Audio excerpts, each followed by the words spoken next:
This episode is brought to you by superherostuff.com.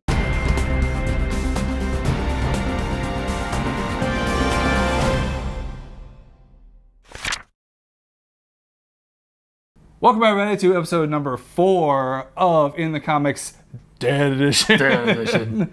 We're reviewing Fear the Walking Dead. Episode 4 came out, and soon in 2 weeks, is it 2 weeks now, that we'll have The Walking Dead. Yes. So we're reviewing that after we get done with this little session here. We'll go right into The Walking Dead. It should be right after that, right? It's going to flow right into it. So, But today we're talking about episode 4 of Fear the Walking Dead. Came back, and now we've seen that it's been 9 days since the last episode, 9 days in television time, and now everyone's quarantined in this community. They have fence around, the military's there. So we saw at the end of episode 3 that the military came in, and they were like, "Oh, everything's gonna be fine now. We got the military here." So what'd you make of the encampment now, and what's going on? This episode relied heavily on the acting. I feel like not a lot of action, right? Not a lot of zombies and walkers. Yeah, that's one thing. Didn't have very many of those at all. No, you saw actually. I think all you saw was dead ones, really. Right. You addressed Nick's problem still, even though he had kicked it for a little bit, I guess. Overall, I thought it was a pretty good episode. I agree. I enjoyed it. I enjoyed the twist, that they added in the very beginning with the possible survivor out there. There was a lot to like about this episode. There's obviously some things that come up where you're questioning some characters, but overall, I felt it was a pretty solid episode. So Travis now is the mayor of this town. Pretty much. I think it's in the title or whatever. But he's dealing with the head military guy, which I can't remember his name now, but the main guy who was giving a little speech on the back of the thing. Everybody's asking all these questions about what's going on outside the fence. What you're referring to about who's alive outside there was Chris in the beginning of the episode was sitting on the roof, filming everything and doing his little monologue, which was pretty decent. Yeah. Then he sees a little flint in the window off in the distance. So he starts flickering back, thinking it's a symbol or a sign from somebody that's still out there. And what did you make of, again, I get back to, it's still the beginning process of the whole zombie apocalypse, but we're still in that mode of everyone just is negating or denying anything anybody says. Like, he's like, "Oh, there's a phone over there." Like, no, it's nothing. Everybody always, it's a constant denial of everything. Right. That wears a little thin on me after a while. I'm like, just go up and look. What's the harm? Dad, Travis was like, "Get out the roof. Can't be doing this." It just seems a little, to go from that to all that denial to Madison now all of a sudden being this, like, once she sees it, she's all of a sudden badass. She's breaking out and she's going into town, and she discovers not only zombie bodies, but regular humans who are now dead. What did you make of that? And what did you make of the ultimate villain always is the military, the government's hiding something else going on, keeping it from the people? What do you make of that? I mean, the only thing I made out of it mainly was that it seems like, they're calling them infected. Right. So I guess they're trying to quarantine the areas, and I guess any hint of possible infection. It looks like they're just blasting everybody, and obviously they're trying to keep it a secret. But then again, they're not, because they're not actually like collecting the bodies or anything. Exactly. And they're just leaving everything out. So either they know that it's escalating beyond, which I'm assuming they do. I'm assuming they know it's escalating beyond just that area and throughout the country or possibly even the world. But they're not trying to let it be known. Obviously, they're not trying. Or maybe the military guy, doesn't even know. Maybe he's not even being told that it's worse everywhere else. Who knows? What'd you make of that general though? Because he seems like the typical a-hole, like playing golf, hitting drives, and just like, don't worry about it. You handle the people. The neighbor, Doug, I guess it was his name, who was a neighbor of Travis's at one point. He's there. He's kind of freaking out. What was that? What do you think that was about? Because he was just, they call Travis, say, you got to talk this guy down. Basically, he's not bitten, he's not infected that we can tell. No, yeah. But what do they make of the whole I felt like he's got to come and talk this guy down off a ledge. I felt like he knew more than he was letting go. It sounded like he was like talking about he knew what was out there or he knew the problem. I don't know.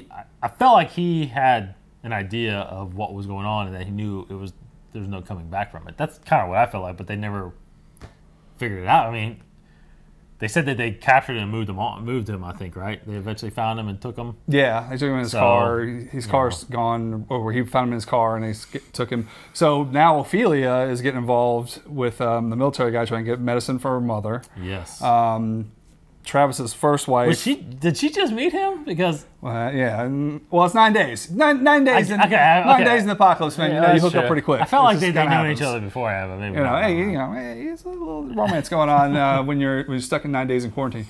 But Travis's wife been going around doing her nurse duties, which she's not even a nurse. We find out, but she's trying to help everybody. There's no medicine, and all of a sudden this new doctor comes along, or nurse, or whatever, and she's kind of like intervening with all the people that his ex-wife has been helping. But it seems like it doesn't matter what, if you have any kind of medical condition, any kind, and now I'm talking the whole scope. Doug is just missing. He's kind of a little crazy. Ophelia's mom's got the hurt ankle, and then at the end of the episode, spoiler warning, they take Nick. I know, because Nick they've been told he has a drug problem. So it seems like any kind of medical issue you have, regardless of whether it's bite or whatever, they're taking everyone. Yeah. Where do you think they're taking them? That is a huge, big question. I really don't have any idea. I don't know. I think I'm assuming they're taking them to possibly some kind of CDC to see, to test them, I guess, or to see if they're, or I mean, they could be taking them somewhere just to execute them. I mean, I don't know. Well, it could be something like that. Something, because when the little glint in the window from across the way, once Travis finally sees it, he goes up on the roof. It's no longer, because Madison was the one that said, "Hey, my son saw something a little weird or Chris saw something a little weird in the window. Maybe somebody's surviving." And Mills was like, "Nah, don't worry about it." Well, they go out automatically and they just go shoot him. They don't even bother with him, saving him or anything. So they're trying to get rid of anyone who's got any kind of issues whatsoever when they're outside that quarantine zone. So it's safe to be, I don't know if it's even safe to be inside that quarantine zone. Know. It's not. Obviously, you get taken away if you got a problem. So keep everything hush hush. And I think it's Daniel. Daniel, the father, the older one. He seems like he's still got a lot of knowledge as far as like how. I don't know if he has any kind of inside knowledge of like what's going on. He just knows how to protect his family, and he doesn't trust the military. No. So, and you're really, obviously in the zombie apocalypse, you never trust the military, regardless. They're not here to help you. They help no one. They keep in secrets. They just want to round people up and get rid of them. So what do you expect in episode 5? Now that we're kind of now we've established a threat or a problem beyond the dead or beyond the infected. I gotta find out where my son's at. Where did you take my son? So that seems like that's going to be where they go for the next couple episodes. Is where's Nick? How do I get him back? Right. Because obviously he just can't be gone, I don't think. But so that's where I think somehow they're going to start that process of leaving the place and getting out there. Yeah. So I was a little skeptical when the military came in, but I like it now, episode 4, because they've added that element of mystery. What's going on besides just the infect? Like again, we're getting away from why are people infected to just there's some sort of underlying mystery that's happening with the government now. So I'm digging that. I like that. So let's give our. I'm gonna go back up. I'm gonna go back up to 4 stars. I think this was a good episode.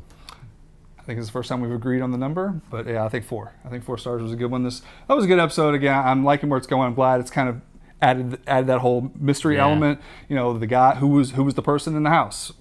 Does it really matter? No. But the military is doing some terrible things, so I like that little added element to all the stuff that's happening. So cool episode so far. 2 more episodes to go, and then we're into the Walking Dead season 6. I will say this: I had one thought when I saw that. You know who I thought was in there? Who? Was the kid from the beginning with the knife. Ah, yeah. That's what I thought was in there first. Let me ask you, well, real quickly, do you think it will be revealed who was in the house? No, not anymore. No? I don't. Do you think it matters? No, I don't. Okay. But I do think that kid's still alive. Yes. That kid's going to be the leader at some He's going to point. show up on season 6. Yes, he will. He'll be down the road. He's like, I was the kid, and I saw this when it happened. All this stuff. Yeah. So, all right, so superhero stuff? Yeah, still September. superherostuff.com. Go there. You get 14% off. Use the promo code 2114. That's 21 spelled out with the number 14. Get 14% off everything in your order this month in September. You still got a little over a week to get that done. So go check it out. Go get that and help us. There's Walking Dead stuff on there, right? Oh, tons of Walking Dead stuff. So tons of Walking Dead stuff. Get you some cool Walking Dead stuff before season 6 kicks in. I don't know what's happening out there, but anyway. All right, check us out. They're trying to get in, man. Exactly. So be sure to be here next week. We will be episode number 5. Yeah. And we'll talk about that one and get more pumped up. We had some more casting news about The Walking Dead this week, and maybe we'll talk a little about that, kind of rolling into that. So awesome. Be sure to check us out next week. Thanks all for watching, guys. Appreciate it.